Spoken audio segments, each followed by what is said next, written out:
Today, let's run through how to train for the one arm handstand. Now, when most people start their journey to the one arm handstand, their initial goal is to get a straddle position, arm lifted one arm handstand for around 10 seconds.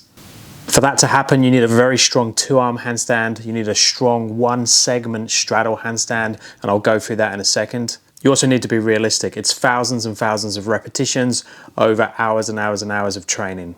So let's first look at the straddle handstand position that we want. So we need to be able to kick up to a strong straddle handstand that locks into one segment. Now, in terms of one segment, what we're talking about, we want to have like aeroplane wings. So one end is connected to the other end. So if I take this left hand down, the right hand comes up and vice versa. Obviously, this will be your legs, not your hands. The bigger the straddle, the wider the split, the better, the easier it's going to be to do a one arm handstand. But you can definitely learn it with a straddle that's more closed. It's just not going to be so easy. Now, once we have that strong straddle, we need to be able to flag it side to side. So have the ability to move it side to side, but it still acts as one piece. And when we're doing this, we want to focus on the shoulder position, the head position, and the hands, and try and keep the base as still and as stacked as possible. We don't want the shoulders to move around side to side as we're trying to go flagging side to side at the same time. So ideally, those shoulders will stay relatively still. A good thing to think about when you're practicing those flags side to side is that we want the opposite shoulder. So if I'm flagging down towards the left like that, I need my shoulder to be pushing in the opposite direction towards the midline and not going in that direction with the foot. We should have the ability to open and close the straddle. So go from that straight position back to the straddle for repetitions and try and hit and lock into that straddle every time. So you have two home positions. You have your straight position and your straddle position, and you can go between them at speed, whether that's fast or whether that's slow, but you're hitting those same positions rep after rep. Then we can add the next step, which is hold in the position. So flag over and just hold there for time, ideally around 10 seconds on both sides. Again, as I bring that foot down, this elbow and shoulder needs to push in, and I want to try and keep the head as close to this shoulder as I can. Now that does depend on flexibility and control in the position, but ideally there'll be no daylight there. You see, I've got a little bit of daylight. In time, we want that to slowly disappear. Now, as we get more and more comfortable in that position, we'll be able to transfer more weight. This hip, so the center of the hip, is going to come more in line with the shoulder now, in line with the elbow and in line with the hand, and they're going to start to stack. Now, as they start to stack, this opposite hand is going to become lighter. Now, as the other hand becomes lighter, I can eventually move up onto fingertips. Now, most people, when they go up onto fingertips to start with, are going to be like this. So fingers and thumb touching the floor. Now, ideally here, there'll be hardly any weight in this hand.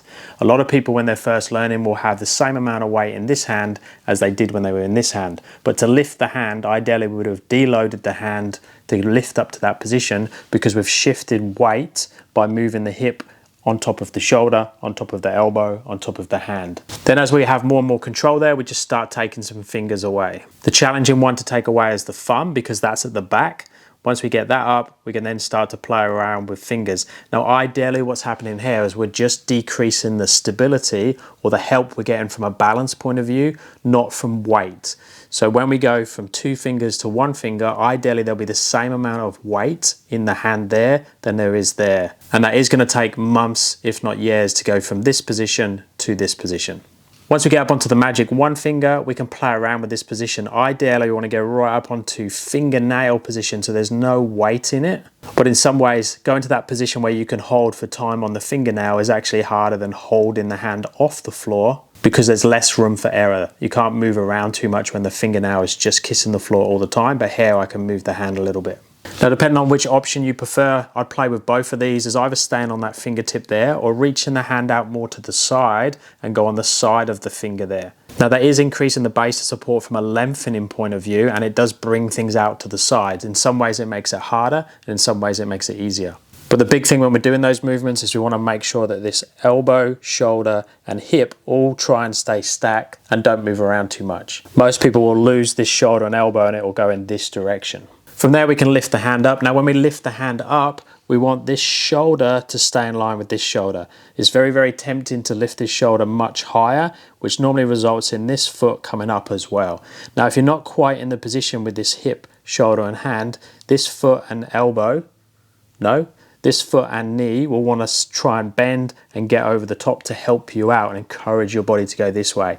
That is going to happen, but we want to try and stop it and lock that straddle as tight as possible. Obviously, when we do it on one side, we want to do the same thing on the other side. Now, you can do it alternating sides, side to side, on whichever variation you're going to do, or you could take a break. You see how I fall out of the one arm handstand position? So then I jump back up and do another rep with a short rest in between and make sure I get to that same thing. So I'm trying to go through the progressions there, lift the hand up for a short hold and come back down again. So for you, you just need to work out where you are on this line of progression towards the one arm handstand and do working sets at a level where you can do good quality repetitions. It needs to be challenging, but you need to be able to get at least 60 to 70% success rate on the reps. If not, you're going to spend more time falling than balancing. So that could be working on the straddle position. It could be working on the straddle flags. It could be holding with a flag straddle position, but keeping both hands down. It could be raising up onto fingertips. It could be slowly taking fingers away. It could be holding on one finger, or it could be starting to float for a few seconds and coming back to that one finger.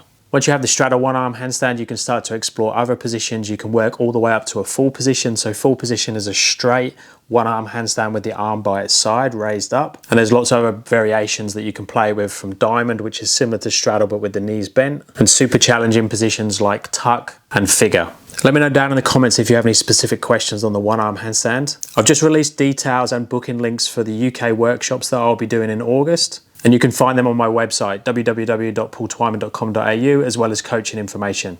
Speak to you soon. Cheers, guys.